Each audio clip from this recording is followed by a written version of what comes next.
আজকে রেসিপিতে থাকছে চিকেন রোলের রেসিপি। অল্প খিদা বা বাচ্চাদের টিফিন বিকালের স্ন্যাক্স হিসেবে তোমরা এটা খেতে পারো। আর এই একটা আইটেম আছে যেটা নাকি লং টাইম ডিপ করা যায়, ফ্রোজেন আইটেম। এটা খুব সহজে করে দেখাবো তোমাদের এই চিকেন রোলের রেসিপি। প্রথমেই বাটিতে নিয়ে নিচ্ছি ডিম। একটা ডিম এখানে আমি ভেঙে দিয়ে দিলাম। দিয়ে দিচ্ছি লবণ পরিমাণ মতো, আর দিয়ে দিচ্ছি চিনি 1 চা চামচ, গোলমরিচের গুঁড়া দিয়ে দিলাম 1 চা চামচ, আর দিয়ে দিচ্ছি টেস্টিং সল্ট 1/2 চা চামচ। এখানে টমেটো সস দিয়ে দিচ্ছি 1 চা চামচের মতো। এখন পানি দিয়ে এটা ভালোভাবে মিক্সড করতে হবে, ডিমটাকে ফেটিয়ে নিতে হবে। 2 কাপ পানি দিয়ে দিলাম। 2 কাপ পানি দিয়ে খুব ভালোভাবে ফেটিয়ে নেব হুইস্ক দিয়ে। ডিমটা পানির সাথে মিশিয়ে নিতে হবে। লবণ, চিনি, টেস্টিং সল্ট, গোলমরিচের গুঁড়া আর টমেটো সস দিয়ে এবার দিয়ে দিচ্ছি ময়দা।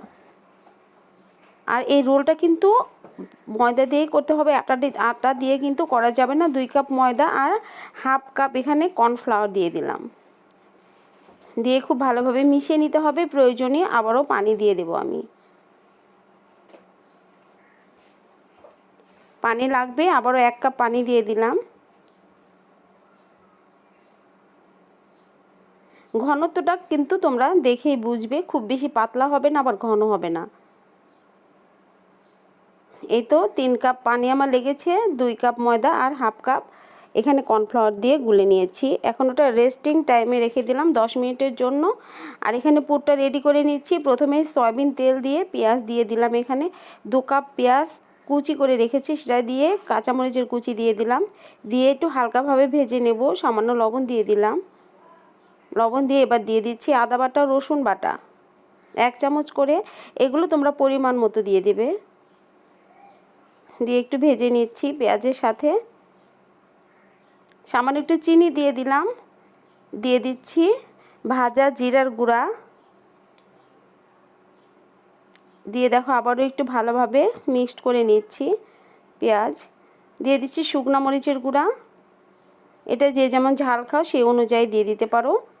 আবারও পেঁয়াজের সাথে মিশিয়ে নিচ্ছি। পেঁয়াজের পানিতেই কিন্তু এগুলো খুব ভালোভাবে ভাজা ভাজা হয়ে যাবে।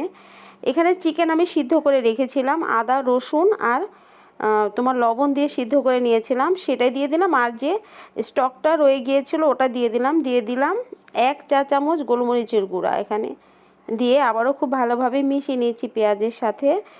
মাংসটা ভালোভাবে মিশিয়ে নিচ্ছি। আর এখানে চিকেন কিউবটা দিয়ে দিলাম। এটা তোমরা না থাকলে নাও দিতে পারো, কোনো সমস্যা নেই। আমার একটা ছিল, চিকেন পাউডারটা ছিল না, এই জন্য আমি চিকেন কিউবটা একটা দিয়ে দিলাম ভেঙে এখানে। আর টমেটো সস দিয়ে দিলাম 1 টেবিল চামচ। আর দিয়ে দিলাম এখানে টেস্টিং সল্ট 1/2 চা চামচের মতো টেস্টিং সল্ট দিয়ে দিলাম। দিয়ে খুব ভালোভাবে মিশিয়ে নিয়ে এবার দেখো এই যে পানির সাথে 1/2 কাপ পানির সাথে 1 টেবিল চামচ কর্নফ্লাওয়ার গুলে রেখেছিলাম, সেটা দিয়ে দিলাম একটু আঠালো ভাব আসার জন্য।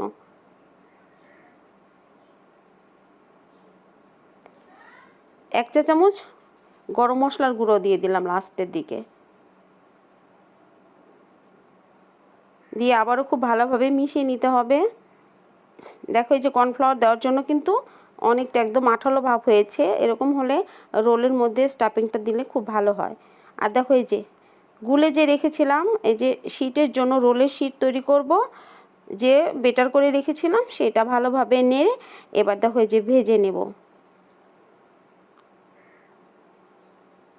ফ্রাই প্যানে খুব সামান্য তেল দিয়ে দিলাম। দিয়ে পাতলা সুতি কাপড় দিয়ে সম্পূর্ণ তেল কিন্তু মুছে নিতে হবে, তেল থাকা যাবে না।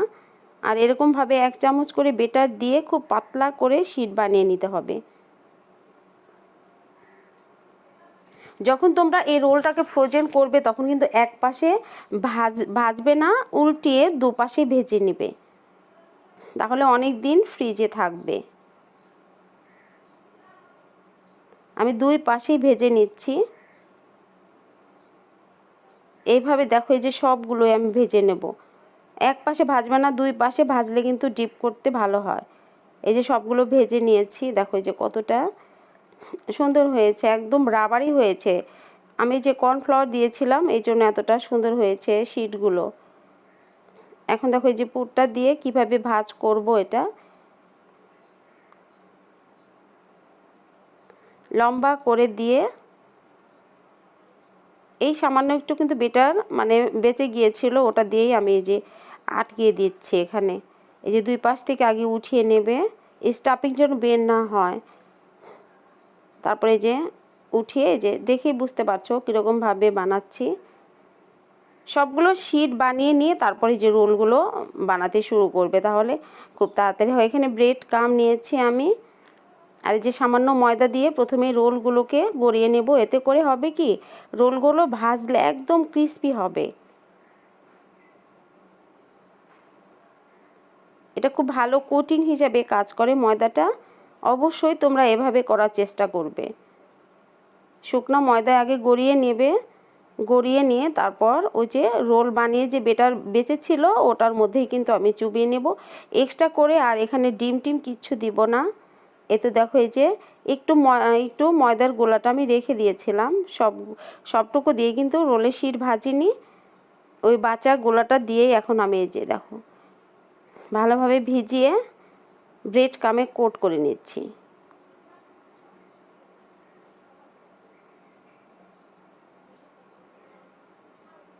এভাবে খুব ভালোভাবে গড়িয়ে নিতে হবে,